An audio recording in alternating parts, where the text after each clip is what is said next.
Good morning, dear first PUC Commerce students. So we are meeting again to discuss the particular module of our statistics subject, that is analysis of univariate data. Okay, and before I start the particular concept of today's class, let me take 1 or 2 minutes so that we can rewind all those things what we concluded in our previous classes. Okay. So again, one more measure of univariate data. Okay, that was measurement of dispersion. So in that we discussed the meaning of measurement of dispersion and what are the types. Okay, and then objectives of this measurement of dispersion. Okay, and different tools that we are using here, measurement of dispersion, like absolute measures and relative measures. So under absolute measures we have four different types: range, quartile deviation, mean deviation, standard deviation. Okay, so all these four types, where we calculated range, we discussed the meaning of range, coefficient of range, then how to calculate the range, merits of range, limitations of range.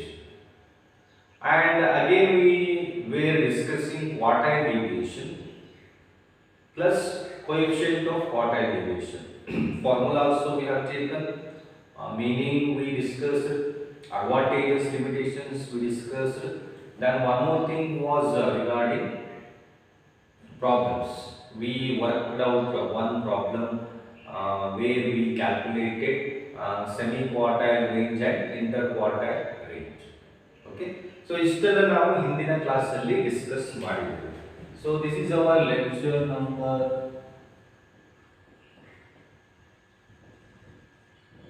22nd class.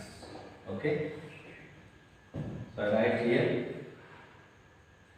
same module, unit 5,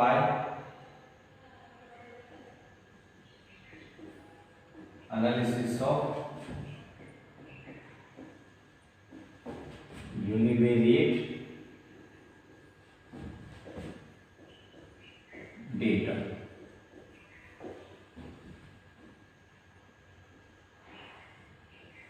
Analysis of univariate data. So quartile deviation, one problem we concluded.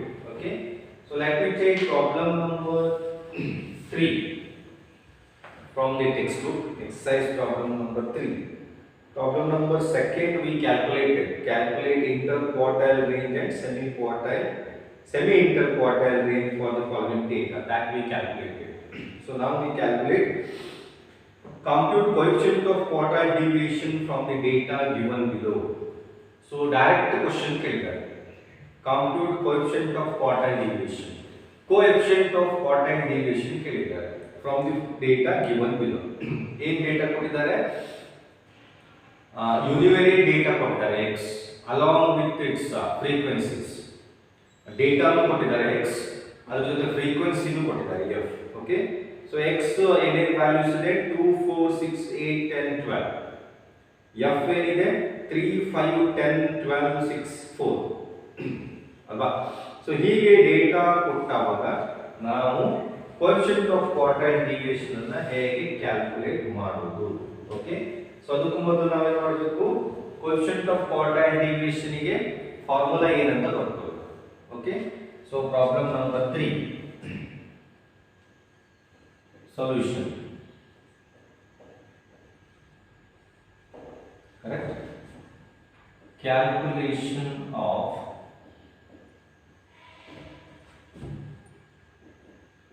coefficient of quartile deviation, coefficient of quartile deviation. Correct? So in formula idea coefficient of quartile deviation, therefore coefficient of quartile deviation is equal to Q3 minus Q1 divided by Q3 plus Q1. Correct? Q3 minus Q1 divided by Q3 plus Q1. Okay. Now after applying the formula, what are the requirements? What are the requirements? Okay. So what are the requirements? Q3 is to be calculated. Q1 is to be calculated. Okay. So that we can apply the formula Q3 minus Q1 divided by Q3 plus Q1. So how to get this Q3 and Q1? Q3 ಮತ್ತೆ Q1 ಅನ್ನು ಹೇಗೆ calculate ಮಾಡೋದು? Okay. So question ಏನು ಕೊಟ್ಟಿದ್ದಾರೆ ನೋಡಿ, data column number 1. Okay. Q3 minus Q1 divided by Q3 plus Q1. Okay. So column number 1, x. X ಏನು ಕೊಟ್ಟಿದ್ದಾರೆ? 2, 4, 6, 8, 10, 12. 2, 4, 6, 8, 10, 12. F ಏನು ಕೊಟ್ಟಿದ್ದಾರೆ? Column number 2. F ಏನು ಕೊಟ್ಟಿದ್ದಾರೆ?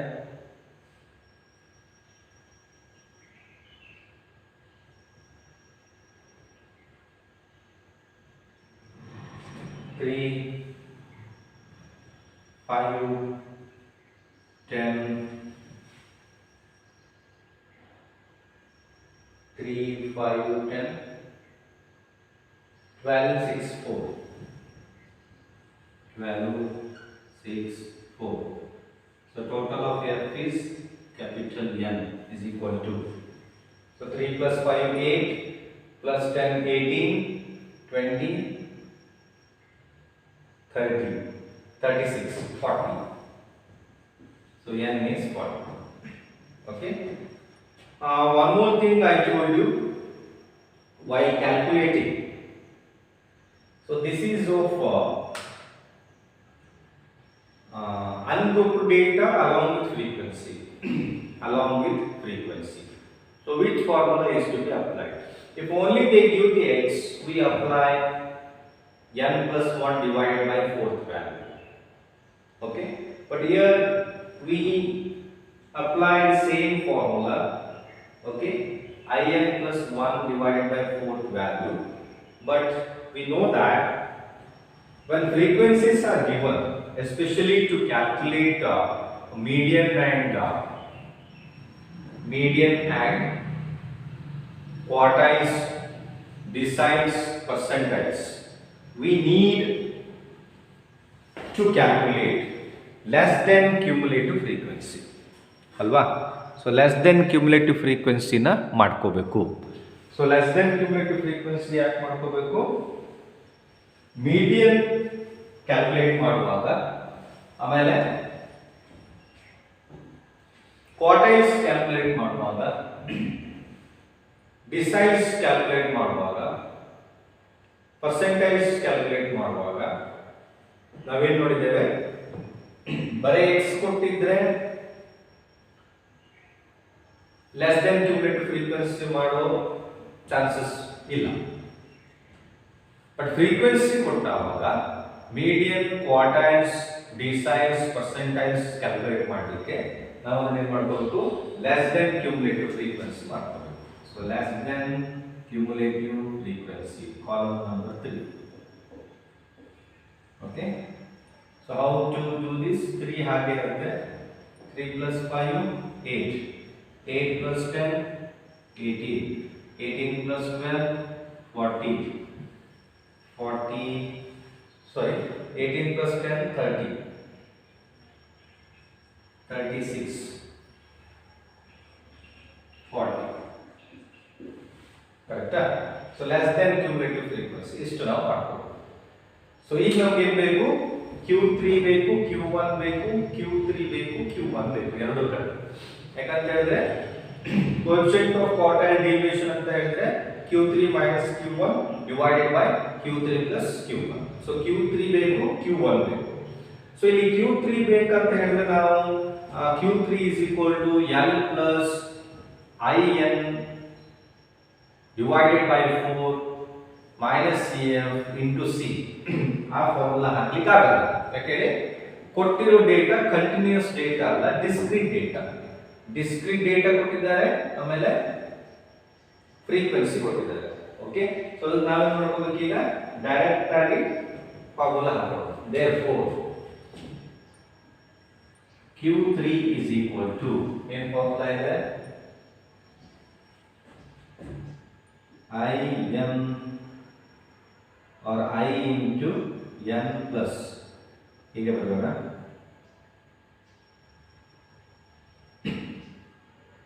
I into N plus 1 divided by 4. Okay, so I into N plus 1 divided by 4th value.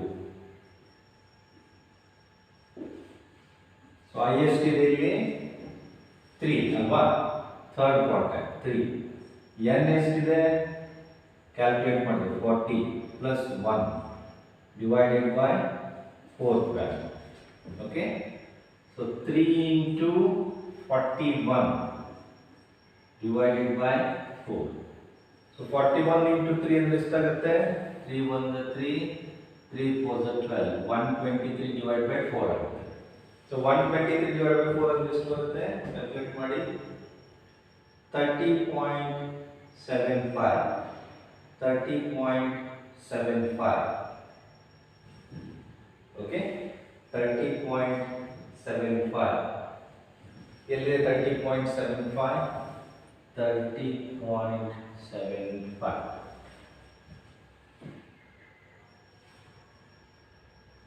Okay, so ಈ 30.75 ಎಲ್ಲಿ ಬರುತ್ತೆ value?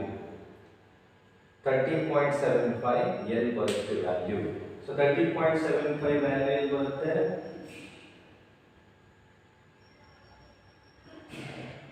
30.75 value where it comes?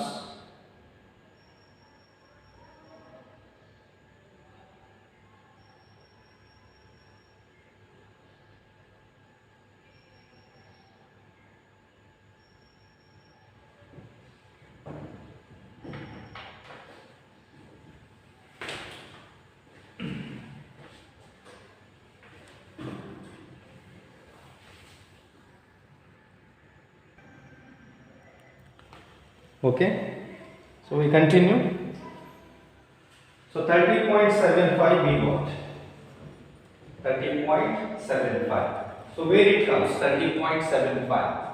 So 30.75 value ಎಲ್ಲಿ ಬಂದಿದೆ ನೋಡಬೇಕು. less than cumulative frequency. Okay, so 30.75 ಎಲ್ಲಿ ಬರುತ್ತೆ? 36 ಆಗ್ತದೆ. 36 ಅಲ್ಲಿಗೆ ಕ್ವಾರ್ಟೈಲ್ ವ್ಯಾಲ್ಯೂ ಎಷ್ಟಾಗುತ್ತೆ? Q3 is equal to 10. Okay, therefore Q3 is equal to 10. Because of discrete data along with frequency, x is number of observations, number of values. Okay, so ಈ values ಅಲ್ಲಿ ಒಂದು Q3 ಆಗಿರುತ್ತೆ.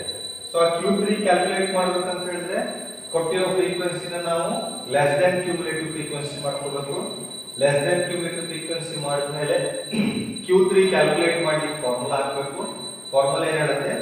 I into n plus 1 divided by 4th value. I ಅಂತ ಹೇಳಿದ್ರೆ third quartile ಅಂದ್ರೆ 3 ಹಾಗೆ ಇರುತ್ತೆ. n calculate ಮಾಡಿದ್ರು 40 plus 1 divided by 4 ಆಯ್ತಾ. ಆಮೇಲೆ 30 into 41, 40 plus 1 41 divided by 4 ಆಯ್ತು. So 30 into 41, 123 divided by 4, that equals to 30.75. So 30.75 direct ನೀವು ನೋಡಿದ್ರೆ ಎಲ್ಲೂ ಕಾಣಿಸಲ್ಲ, but less than cumulative frequency ಅಲ್ಲಿ ನೋಡಿದಾಗ ಗೊತ್ತಾಗುತ್ತೆ 30.75 ಅಲ್ಲಿ ಬರುತ್ತೆ, 36 ಹತ್ರ ಬರುತ್ತೆ.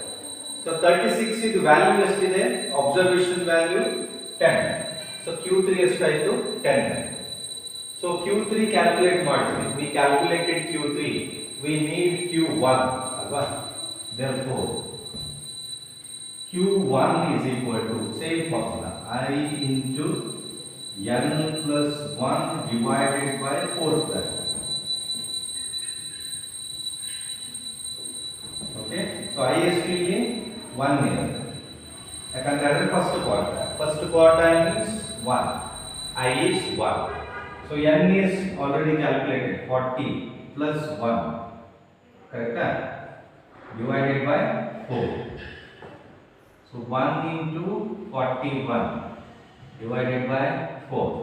So 41 into 1, 41 ಹಾಗಿರುತ್ತೆ 4. So ಎಷ್ಟು ಬರುತ್ತೆ, 41 divided by 4 means 10.25.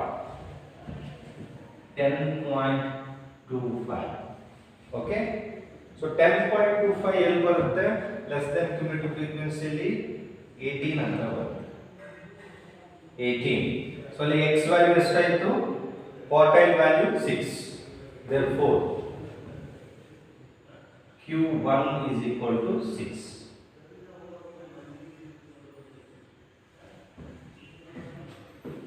Q1 is equal to 6. Okay. So Q3 is calculated, Q1 is calculated. Apply the values in the main formula alva. So Q3 calculate ಮಾಡಿದ್ದೇವೆ, Q1 calculate ಮಾಡಿದ್ದೇವೆ, coefficient of quartile deviation ಅಲ್ಲಿ value ಹಾಕಿದ್ರೆ ಏನಾಗುತ್ತೆ, therefore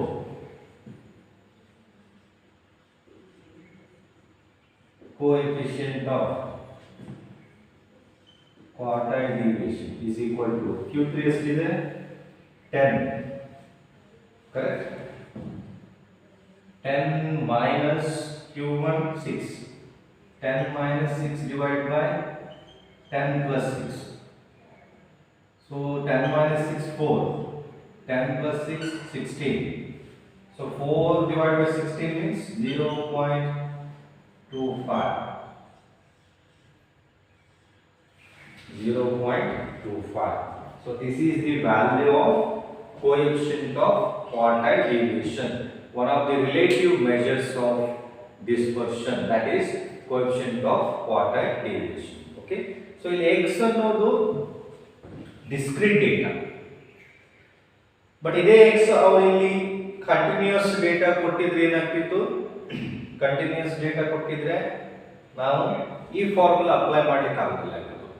ಉಳಿದ steps ಏನಿರ್ತಿತ್ತು, F ಹಾಗೆ ಇರ್ತಿತ್ತು, less than cumulative frequency calculate ಮಾಡ್ತಾ ಇದ್ವಿ, ಬಟ್ ಫಾರ್ಮುಲಾ ಇದು ಹಾಕ್ಲಿಕ್ಕೆ ಆಗೋದಿಲ್ಲ. ಅವಾಗ ಏನಾಗ್ತಿತ್ತು, Q3 is equal to L plus IN divided by 4 minus CF divided by F into C.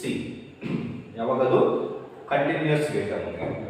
So ಇದು discrete data, values of x are given along with frequencies, correct?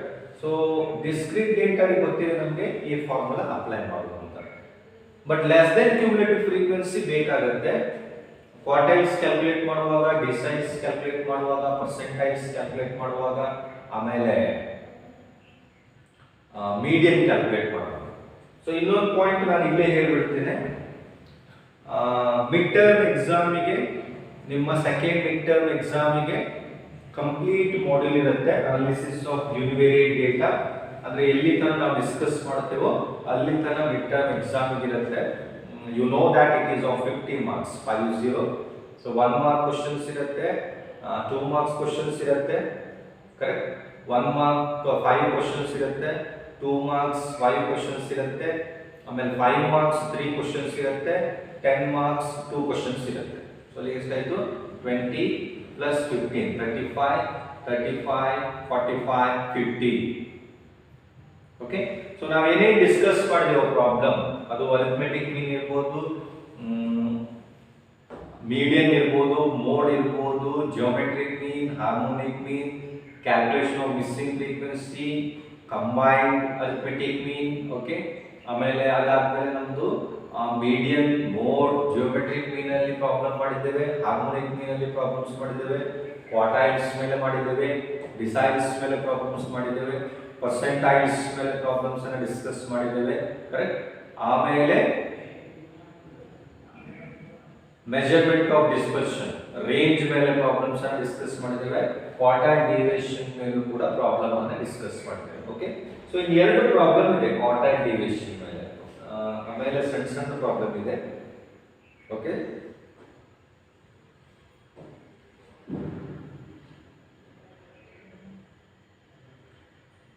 Problem number 4 ನೋಡ್ಕೊಳ್ಳಿ, ಓದ್ತೇನೆ ಒಮ್ಮೆ.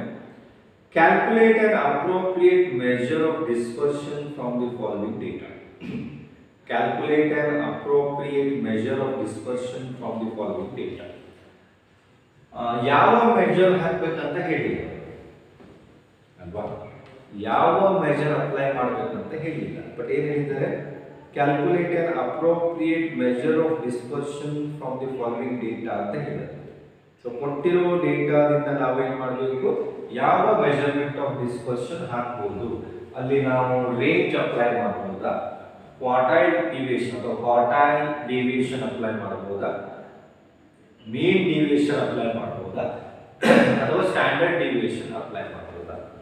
Okay, so data ನೋಡಿದಾಗ ನಮ್ಗೆ ಗೊತ್ತಾಗುತ್ತೆ range ಅನ್ನು apply ಮಾಡ್ಲಿಕ್ಕೆ ಆಗಲ್ಲ ಅಲ್ವಾ. ಸೊ ರೇಂಜ್ ಅಲ್ಲಿ ನಮ್ಗೆ ಏನು ಬರುತ್ತೆ, ಬರೀ ಒಂದಿಷ್ಟು ನಂಬರ್ ಆಫ್ ಅಬ್ಸರ್ವೇಷನ್ಸ್ ಕೊಡ್ತಾರೆ, ಅಲ್ಲಿ ನಾವು ಹೈಯೆಸ್ಟ್ ವ್ಯಾಲ್ಯೂ ಮತ್ತೆ ಲೋವೆಸ್ಟ್ ವ್ಯಾಲ್ಯೂ ಅಥವಾ ಲೀಸ್ಟ್ ವ್ಯಾಲ್ಯೂ ಡಿಫರೆನ್ಸ್ ತೆಗಿತೇವೆ, ಅದು ರೇಂಜ್ ಆಗುತ್ತೆ. ಸೊ ಮೀನ್ ಡಿವಿಯೇಷನ್ ಅಪ್ಲೈ ಮಾಡಬಹುದಾ, ಮೀನ್ ಡಿವಿಯೇಷನ್ ಅಪ್ಲೈ ಮಾಡಲಿಕ್ಕೆ ನಮಗೆ ಏನು LCF ಬೇಕಂತಿಲ್ಲ, ಲೆಸ್ ದೆನ್ ಕ್ಯುಮುಲೇಟಿವ್ ಫ್ರೀಕ್ವೆನ್ಸಿ ಬೇಕಂತಿಲ್ಲ. ಸ್ಟ್ಯಾಂಡರ್ಡ್ ಡಿವಿಯೇಷನ್ ಅಪ್ಲೈ ಮಾಡಬಹುದಾ, ಸ್ಟ್ಯಾಂಡರ್ಡ್ ಡಿವಿಯೇಷನ್ಗೂ ಕೂಡ ನಮಗೆ ಲೆಸ್ ದೆನ್ ಕ್ಯುಮುಲೇಟಿವ್ ಫ್ರೀಕ್ವೆನ್ಸಿ ಬೇಕಂತ ಇಲ್ಲ. ಬಟ್ ಅದು ಸ್ಟ್ಯಾಂಡರ್ಡ್ ಡಿವಿಯೇಷನ್ ಅಪ್ಲೈ ಮಾಡಲಿಕ್ಕೆ ಆಗಲ್ಲ. ಹಾಗಿದ್ರೆ ಯಾವ ಟೂಲ್ ಅನ್ನ ಮೆಜರ್ಮೆಂಟ್ ಆಫ್ ಡಿಸ್ಪರ್ಷನ್ ಅನ್ನ ಅಪ್ಲೈ ಮಾಡಬಹುದು. ಸೊ ಈ ಡೇಟಾ ನೋಡಿದಾಗ ನಮ್ಗೆ ಗೊತ್ತಾಗುತ್ತೆ, ಅಲ್ಲಿ ಏನು ಕೊಟ್ಟಿದ್ದಾರೆ ನೋಡಿ, ವೇಜಸ್ ಪರ್ ಡೇ ಅಂತ ಕೊಟ್ಟಿದ್ದಾರೆ. Wages in rupees per day, less than 340, 340 to 370, 370 to 400, 400 to 430, 430 and above. ಎಲ್ಲವೂ ಲೆಸ್ ದೆನ್ ಫ್ರೀಕ್ವೆನ್ಸಿಯಲ್ಲಿ ಕೊಟ್ಟಿದ್ದಾರೆ. ಸೊ ಲೆಸ್ ದೆನ್ ಕ್ಯುಮುಲೇಟಿವ್ ಫ್ರೀಕ್ವೆನ್ಸಿಯಲ್ಲಿ ಕೊಟ್ಟಿದ್ದಾರೆ ಅಂತ ಹೇಳಿದ್ರೆ ನಾವಿಲ್ಲಿ ಕ್ವಾರ್ಟೈಲ್ ಡಿವಿಯೇಷನ್ ಅನ್ನ ಕ್ಯಾಲ್ಕುಲೇಟ್ ಮಾಡಬೇಕು. ಗೊತ್ತಾಗತ್ತಾ? ಸೊ ರೇಂಜ್ ಅಪ್ಲೈ ಮಾಡ್ಲಿಕ್ಕೆ ಆಗಲ್ಲ, ಮೀನ್ ಡಿವಿಯೇಷನ್ ಟೂಲ್ ಅನ್ನ ಅಪ್ಲೈ ಮಾಡ್ಲಿಕ್ಕೆ ಆಗಲ್ಲ. ಕರೆಕ್ಟ್. ಸ್ಟ್ಯಾಂಡರ್ಡ್ ಡಿವಿಯೇಷನ್ ಟೂಲ್ ಅನ್ನ ಅಪ್ಲೈ ಮಾಡ್ಲಿಕ್ಕೆ ಆಗುತ್ತಿಲ್ಲ. ಸೊ ಅಲ್ಲಿ ನಾವೇನ್ ಮಾಡಬೇಕಾಯ್ತು, ಕ್ವಾರ್ಟೈಲ್ ಡಿವಿಯೇಷನ್ ಫಾರ್ಮುಲಾನ ಅಪ್ಲೈ ಮಾಡಬೇಕು. ಯಾಕಂತ ಹೇಳಿದ್ರೆ ಸಾಮಾನ್ಯವಾಗಿ ಮೀನ್ ಡಿವಿಯೇಷನ್, ಸ್ಟ್ಯಾಂಡರ್ಡ್ ಡಿವಿಯೇಷನ್ ಇವಕ್ಕೆಲ್ಲ ಲೆಸ್ ದೆನ್ ಕ್ಯುಮುಲೇಟಿವ್ LCF ಬೇಕಂತ ಇಲ್ಲ, less than cumulative frequency. But quartile deviation calculate ಮಾಡುವಾಗ ಅದರಲ್ಲೂ ಕಂಟಿನ್ಯೂಸ್ ಡೇಟಾ ಕೊಟ್ಟಾಗ ಅದರಲ್ಲೂ ಲೆಸ್ ದೆನ್ ಅಂತ ಪರ್ಟಿಕ್ಯುಲರ್ ಅವರೇ ಹೆಡ್ಡಿಂಗ್ ಕೊಟ್ಟಿರೋದ್ರಿಂದ wages rupees per day less than 340, 340 to 370 ಕೊಟ್ಟಿದ್ದಾರೆ. ಅವರೇ ಕೊಟ್ಟಿರೋದ್ರಿಂದ ನಾವೇನ್ ಮಾಡಬೇಕಾಗುತ್ತೆ, ಇಲ್ಲಿ ಕ್ವಾರ್ಟೈಲ್ ಡಿವಿಯೇಷನ್ ಫಾರ್ಮುಲಾ ಅಪ್ಲೈ ಮಾಡಬೇಕು. ಯಾಕಂತ ಹೇಳಿದ್ರೆ ಬರೀ ಕ್ವಾರ್ಟೈಲ್ ಡಿವಿಯೇಷನ್ ಇದಷ್ಟೇ, we need less than cumulative frequency. Okay, so ಹಿಂದೆ ಒಂದು ಪ್ರಾಬ್ಲಮ್ ಅನ್ನ ಮಾಡಿದ್ದೇವೆ ನಾವು ಮೀಡಿಯನ್ ಕ್ಯಾಲ್ಕುಲೇಟ್ ಮಾಡುವಾಗ. ಈ ಟೈಪ್ ಪ್ರಾಬ್ಲಮ್ ಬಂದರೆ ಹೇಗೆ ಮಾಡಬೇಕು ಅಂತ. ಕರೆಕ್ಟಾ? ಸೊ ನೀವು ಟ್ರೈ ಮಾಡ್ಬೋದು ಅಂದ್ಕೊಳ್ತೇನೆ. ಲೆಸ್ ದೆನ್ ಕ್ಯುಮುಲೇಟಿವ್ ಫ್ರೀಕ್ವೆನ್ಸಿ ಕೊಟ್ಟಾವಾಗ, correct, less than cumulative frequency, ಯಾಕಂದ್ರೆ ವ್ಯಾಲ್ಯೂಸ್ ನೋಡಿದ್ರೆ ಗೊತ್ತಾಗುತ್ತೆ. ಅಲ್ಲಿ ವೇಜಸ್ ಇನ್ ರುಪೀಸ್ ಅಂತ ಕೊಟ್ಟಿದ್ದಾರೆ ಪರ್ ಡೇ, ಲೆಸ್ ದೆನ್ 340, ಆಮೇಲೆ 340 to 370, 370 to 400, 400 to 430, 430 and above. So class width ಎಷ್ಟಿದೆ, ಎಲ್ಲ ಕಡೆ 30 ಇದೆ ಅಲ್ವಾ. ಸೊ 30 ಇರೋದ್ರಿಂದ ನಾವೇನ್ ಮಾಡಬಹುದು, ಕ್ಯಾಲ್ಕುಲೇಟ್ ಮಾಡಬಹುದು. ಕರೆಕ್ಟ್. ಸೊ ನೀವು ಟ್ರೈ ಮಾಡಬಹುದು, ಟ್ರೈ ಮಾಡಿ ಏನಾದರೂ ಡಿಫಿಕಲ್ಟಿ ಬಂದರೆ you can ask me, definitely I will tell you. ಇದೇ ಟೈಪ್ ಪ್ರಾಬ್ಲಮನ್ನು ಒಂದು ನಾನು ಮಾಡಿಕೊಟ್ಟಿದ್ದೀನಿ ಅಂತ ನನಗೆ ಗೊತ್ತಿದೆ, ನಾನು ಹೇಳ್ತೇನೆ ಯಾವ ಪ್ರಾಬ್ಲಮ್ ಅಂತ. ಹಿಂದಿನ ಕ್ಲಾಸ್ಗಳಲ್ಲಿ last classes we solved this type of problem, so I tell you where we have solved this problem. Okay, ಹೆಚ್ಚಾಗಿ ಮೀಡಿಯನ್ ಕ್ಯಾಲ್ಕುಲೇಟ್ ಮಾಡುವಾಗ ಇರ್ಬೋದು ಪ್ರಾಬ್ಲಮ್ ಅನ್ನು ಮಾಡಿ ಕೊಟ್ಟಿದ್ದೇನೆ. ಹೇಗೆ ಮಾಡ್ತೇವೆ ಲೆಸ್ ದ್ಯಾನ್ ಕ್ಯುಮುಲೇಟಿವ್ ಕೊಟ್ಟಾಗ. ಪೇಜ್ ನಂಬರ್ 129 ಪ್ರಾಬ್ಲಮ್ ನಂಬರ್ 7 ಮಾಡಿಕೊಟ್ಟಿದೆ. Find the modal hourly wage ಅಂತ ಒಂದಿತ್ತು. ಓಕೆ, ಸೊ ಇಲ್ಲಿಯೂ ಕೂಡ ನೀವು ಕ್ಯಾಲ್ಕುಲೇಟ್ ಮಾಡಬಹುದು ಅಂತ ನೋಡ್ತೇವೆ. ಓಕೆ, ಸೊ ಕ್ಯಾಲ್ಕುಲೇಟ್ ಮಾಡಬೇಕು ಅಂದರೆ ಮೊದಲು ಏನೇನು ಡೇಟಾ ಕೊಟ್ಟಿದ್ದಾರೆ ಅದಕ್ಕೂ ಮೊದಲೇ ಇಲ್ಲಿ ಯಾವ ಟೂಲ್ ಅಪ್ಲೈ ಮಾಡಬೇಕಂತ ಡೈರೆಕ್ಟಾಗಿ ಕೊಟ್ಟಿಲ್ಲ. ಸೊ ಇಲ್ಲಿ ಕ್ವಶನನ್ನು ಇಂಡೈರೆಕ್ಟಾಗಿ ಕೊಟ್ಟಿದ್ದಾರೆ. ಹೇಗೆ ಗೊತ್ತಾಗುತ್ತೆ ಕ್ವಶನ್ ಇಂಡೈರೆಕ್ಟ್ ಆಗಿದೆ ಅಂತ? ಇಲ್ಲಿ ನೋಡಿದ್ರೆ ಓದಿದ್ರೆ ಗೊತ್ತಾಗುತ್ತೆ.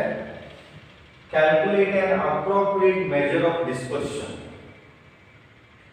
ನೀವೇ appropriate measure of dispersion. Measure of dispersion ಯಾವ್ಯಾವ್ದು ಇದೆ ನಮಗೆ? ಅಬ್ಸಲ್ಯೂಟ್ ಮೆಜರ್ಸ್ ಇದೆ, ರಿಲೇಟಿವ್ ಮೆಜರ್ಸ್ ಇದೆ. ಸೊ ಅಬ್ಸಲ್ಯೂಟ್ ಮೆಜರ್ಸ್ ಅಲ್ಲಿ ಏನೇನು ಬರುತ್ತೆ? Range, quartile deviation, mean deviation, standard deviation, 4 ಬರುತ್ತೆ. ಬಟ್ ಈ 4ರಲ್ಲಿ ಯಾವ ಮೆಜರ್ ಆಫ್ ಡಿಸ್ಪರ್ಷನ್ ಅಪ್ಲೈ ಮಾಡಬೇಕು? ರೇಂಜ್ ಅಪ್ಲೈ ಮಾಡ್ಲಿಕ್ಕೆ ಆಗತ್ತಾ? ಇಲ್ಲಿ ಒಂದೊಂದಾಗಿ ನೋಡೋಣ. ರೇಂಜ್ ಅನ್ನು ಅಪ್ಲೈ ಮಾಡಬಹುದಾ?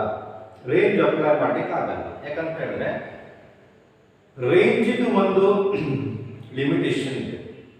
It is highly affected by abnormal extreme values ಅಂತ. ಅಂದ್ರೆ ಯಾವಾಗ ನೀವು ಎಕ್ಸ್ ವ್ಯಾಲ್ಯೂಸ್ ಕೊಡ್ತೀರೋ ಅಬ್ಸರ್ವೇಷನ್ಸ್, ಅವಾಗಷ್ಟೇ ನಾವೇನ್ ಮಾಡ್ಬೋದು? ಹೈಯೆಸ್ಟ್ ವ್ಯಾಲ್ಯೂ ಮತ್ತೆ ಲೀಸ್ಟ್ ವ್ಯಾಲ್ಯೂ, ಲೋವೆಸ್ಟ್ ವ್ಯಾಲ್ಯೂ ತಗೊಂಡು ರೇಂಜ್ ಅನ್ನ ಕ್ಯಾಲ್ಕುಲೇಟ್ ಮಾಡಬಹುದು. ಹಾಗಾಗಿ ಇಲ್ಲಿ ರೇಂಜ್ ಅನ್ನು ಅಪ್ಲೈ ಮಾಡ್ಲಿಕ್ಕೆ ಆಗಲ್ಲ. ಮೀನ್ ಡಿವಿಯೇಷನ್ ಅನ್ನ ಅಪ್ಲೈ ಮಾಡಬಹುದಾ? ಇನ್ನು ನಾವು ಮೀನ್ ಡಿವಿಯೇಷನ್ ಡಿಸ್ಕಸ್ ಮಾಡಿಲ್ಲ. ಡಿಸ್ಕಸ್ ಮಾಡಿದ ಮೇಲೆ ಗೊತ್ತಾಗುತ್ತೆ ಮೀನ್ ಡಿವಿಯೇಷನ್ ಅಪ್ಲೈ ಮಾಡ್ಲಿಕ್ಕೆ ಆಗುತ್ತೆ ಇಲ್ಲ ಅಂತ. ಸೊ ಒಂದು ನಾವು ಕರೆಕ್ಟ್ ಆಗಿ ನೆನಪಿಟ್ಕೋಬೇಕು, ಇಲ್ಲಿ ಕೊಟ್ಟಿರೋ ಎಲ್ಲಾ ಅಬ್ಸರ್ವೇಷನ್ ಲೆಸ್ ದ್ಯಾನ್ ಫಾರ್ಮ್ ಅಲ್ಲಿ ಇದೆ. ಲೆಸ್ ದ್ಯಾನ್ 340, ಆಮೇಲೆ 430 ಅಂಡ್ ಅಬೋವ್. ಈ ಲೆಸ್ ದ್ಯಾನ್ ಅನ್ನೋ ವರ್ಡ್ ಬಂತು ಅಂತ ಹೇಳಿದ್ರೆ that is nothing but less than cumulative frequency data.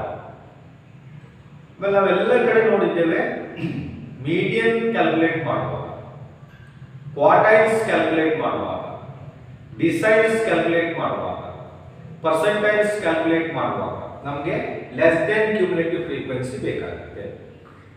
But arithmetic mean, mode, geometric mean, harmonic mean, mean deviation, standard deviation ಇವನ್ನೇ calculate ಮಾಡುವಾಗ ನಮಗೆ ಲೆಸ್ ದೆನ್ ಕ್ಯುಮುಲೇಟಿವ್ ಫ್ರೀಕ್ವೆನ್ಸಿ ಬೇಡ. So ಇಲ್ಲಿ ಲೆಸ್ ದೆನ್ ಫಾರ್ಮ್ ಅಲ್ಲಿ ಕೊಟ್ಟಿರೋದ್ರಿಂದ wages rupees per day ಇವೆಲ್ಲವೂ ಏನಾಯ್ತು? Less than cumulative frequency ಆಯಿತು. ಅಲ್ಲಿಗೆ ನಮಗೆ ರೇಂಜ್ ಅಪ್ಲೈ ಮಾಡ್ಲಿಕ್ಕಾಗಲ್ಲ, ಮೀನ್ ಡಿವಿಯೇಷನ್ ಅಪ್ಲೈ ಮಾಡ್ಲಿಕ್ಕಾಗಲ್ಲ. ಇನ್ನು ಉಳಿದಿದ್ದು ಯಾವುದು? ಸ್ಟ್ಯಾಂಡರ್ಡ್ ಡಿವಿಯೇಷನ್ ಫಾರ್ಮುಲಾನ ಅಪ್ಲೈ ಮಾಡಬೇಕು. ಇದು ಒಂದು. Sorry, quartile deviation formula apply ಮಾಡಬೇಕು. ರೇಂಜ್ ಆಗಲ್ಲ, ಮೀನ್ ಡಿವಿಯೇಷನ್ ಆಗಲ್ಲ, ಸ್ಟ್ಯಾಂಡರ್ಡ್ ಡಿವಿಯೇಷನ್ ಫಾರ್ಮುಲಾ ಆಗಲ್ಲ. So quartile deviation. So quartile deviation formula ಏನಿದೆ ನಮ್ದು? ಹೆಡ್ಡಿಂಗ್ ಕೊಡ್ತೀರಾ ನೀವು, calculation of quartile deviation. Quartile deviation is equal to Q3 minus Q1 divided by 2 ಅಂತ ಕೊಡ್ತೇವೆ ಅಲ್ವಾ? Q3 minus Q1 divided by 2. ಅಲ್ಲಿ ನಾವು Q3 ಕ್ಯಾಲ್ಕುಲೇಟ್ ಮಾಡಬೇಕಾಯ್ತು, Q1 ಕ್ಯಾಲ್ಕುಲೇಟ್ ಮಾಡಬೇಕಾಯ್ತು. ಸೊ Q3 ಹೇಗೆ ಕ್ಯಾಲ್ಕುಲೇಟ್ ಮಾಡೋದು? ಇಲ್ಲಿ ನಂಬರ್ ಆಫ್ ವರ್ಕರ್ಸ್ ಏನು ಕೊಟ್ಟಿದ್ದಾರೋ ಅವೆಲ್ಲ ಲೆಸ್ ದೆನ್ ಕ್ಯುಮುಲೇಟಿವ್ ಫ್ರೀಕ್ವೆನ್ಸಿ ಇದೆ. ಸೊ ಅದನ್ನು ನಾವೇನು ಮಾಡಬೇಕು? ಫ್ರೀಕ್ವೆನ್ಸಿನೂ ಮಾಡ್ಕೋಬೇಕು. ಫ್ರೀಕ್ವೆನ್ಸಿ ಆಗಿ ಸಿಂಪಲ್ ಫ್ರೀಕ್ವೆನ್ಸಿ ಆಗಿ ಮೊದಲು ಕನ್ವರ್ಟ್ ಮಾಡ್ಕೋಬೇಕು. ಸಿಂಪಲ್ ಫ್ರೀಕ್ವೆನ್ಸಿ ಆಗಿ ಕನ್ವರ್ಟ್ ಮಾಡ್ಕೊಳ್ಳೋದ್ರಿಂದ ನಮಗೆ n ಸಿಗುತ್ತೆ. ಸೊ Q3 ಹೇಗೆ ಕ್ಯಾಲ್ಕುಲೇಟ್ ಮಾಡ್ತೇವೆ ನಾವು? ಕಂಟಿನ್ಯೂಸ್ ಸ್ಟೇಟ್ ಆಗಿ Q3 is equal to L plus IN by 4 minus CF divided by f into c. ಅಲ್ಲಿ L ಅಂದ್ರೆ lower limit of the quartile class. Already ನಾವು ಡಿಸ್ಕಸ್ ಮಾಡಿದ್ದೇವೆ. ಕ್ವಾರ್ಟೈಲ್ಸ್ ಡಿಸ್ಕ್ರೀಟ್ ಡೇಟಾ ಇದ್ದಾವಾಗ, continuous data ಇದ್ದಾವಾಗ ಹೇಗೆ calculate ಮಾಡೋದು ಅಂತ, ಅದಕ್ಕೆ ಇದನ್ನು ನಿಮಗೆ ಹೋಮ್ವರ್ಕ್ ಆಗಿ ಕೊಡ್ತಾ ಇದ್ದೇನೆ. ಇಲ್ಲಿದ್ರೆ ನಾನೇ ಮಾಡಿ ಕೊಡ್ತಿದ್ದೆ, ಕರೆಕ್ಟಾ? ಸೊ ಆಲ್ರೆಡಿ ನಾವು ಕಂಟಿನ್ಯೂಸ್ ಡೇಟಾ ಇದ್ದಾಗ ಕ್ವಾರ್ಟೈಲ್ಸ್ ಅನ್ನು ಹೇಗೆ ಡಿಸ್ಕಸ್ ಮಾಡೋದು ಅಂತ ನೋಡಿದ್ದೇವೆ. ಅದಕ್ಕೆ ಪ್ರಾಬ್ಲಮ್ ನಂಬರ್ 4 ಮತ್ತೆ ಪ್ರಾಬ್ಲಮ್ ನಂಬರ್ 5 ಅನ್ನು ನೀವೇ ಟ್ರೈ ಮಾಡಬಹುದು, ಆಯ್ತಾ? ಸೊ ನೀವೇ ಟ್ರೈ ಮಾಡಿ ಅಲ್ಲಿ ಆನ್ಸರ್ ಬಂದಿದ್ರೆ ಹಿಂಟ್ ಕೊಡ್ತಾ ಇದ್ದೇನೆ. ಮೊದಲು ಕ್ಲಾಸ್ ಇಂಟರ್ವಲ್ ಬರ್ಕೊಳ್ಳಿ, ಆಮೇಲೆ ಲೆಸ್ ದೆನ್ ಕ್ಯುಮುಲೇಟಿವ್ ಫ್ರೀಕ್ವೆನ್ಸಿ ಅವ್ರು ಕೊಟ್ಟದ್ದು ಅದನ್ನ ಬರ್ಕೊಳ್ಳಿ. ಆ ಲೆಸ್ ದೆನ್ ಕ್ಯುಮುಲೇಟಿವ್ ಫ್ರೀಕ್ವೆನ್ಸಿನ ಫ್ರೀಕ್ವೆನ್ಸಿ ಆಗಿ ಮಾಡ್ಕೊಳ್ಳಿ, ಸಿಂಪಲ್ ಫ್ರೀಕ್ವೆನ್ಸಿ ಆಗಿ. ಆಮೇಲೆ Q3 ಫಾರ್ಮುಲಾ ಅಪ್ಲೈ ಮಾಡಿ ಕ್ವಾರ್ಟೈಲ್ ಕ್ಲಾಸ್ ಕ್ಯಾಲ್ಕುಲೇಟ್ ಮಾಡಿ ಯಾವುದು ಬರುತ್ತೆ ಅಂತ. ಕ್ವಾರ್ಟೈಲ್ ಕ್ಲಾಸ್ ಸಿಕ್ಕಿದ ಮೇಲೆ ಅದರಲ್ಲಿ L ಅಂದ್ರೆ ಏನು, L ಎಷ್ಟು ಬರುತ್ತೆ ನೋಡಿ, ಓಕೆ. IN/4 ಅದೆಷ್ಟು ಬರುತ್ತೆ ನೋಡಿ, CF ಎಷ್ಟು ಬರುತ್ತೆ ನೋಡಿ, F ಎಷ್ಟು ಬರುತ್ತೆ ನೋಡಿ, C ಎಷ್ಟು ಬರುತ್ತೆ ನೋಡಿ, ಓಕೆ. ಸೊ ಅವೆರಡು ಪ್ರಾಬ್ಲಮ್ ಅನ್ನು ಬಿಡಿಸಿದ್ರೆ I think quartile deviation, even coefficient of quartile deviation is over. So next we go for mean deviation. Mean deviation ಅಲ್ಲಿ ಮತ್ತೆ ಎರಡು ಅಪ್ರೋಚ್ ಬರುತ್ತೆ. Mean deviation from mean, mean deviation from median. So ಎರಡನ್ನು ನಾವು separate ಆಗಿ discuss ಮಾಡೋಣ. Already ಮೀನ್ calculate ಮಾಡೋದು ಗೊತ್ತಿದೆ ನಮಗೆ, ಮೀಡಿಯನ್ ಕ್ಯಾಲ್ಕುಲೇಟ್ ಮಾಡೋದು ಗೊತ್ತಿದೆ. ಸೊ ಅದೇ ಪ್ರಕಾರವಾಗಿ ಮಾಡೋಣ, okay. So with this I conclude today's class. Further I take up in our next classes. So mean deviation ನಾವು next class ಅಲ್ಲಿ ಡಿಸ್ಕಸ್ ಮಾಡೋಣ, okay. So thank you one and all.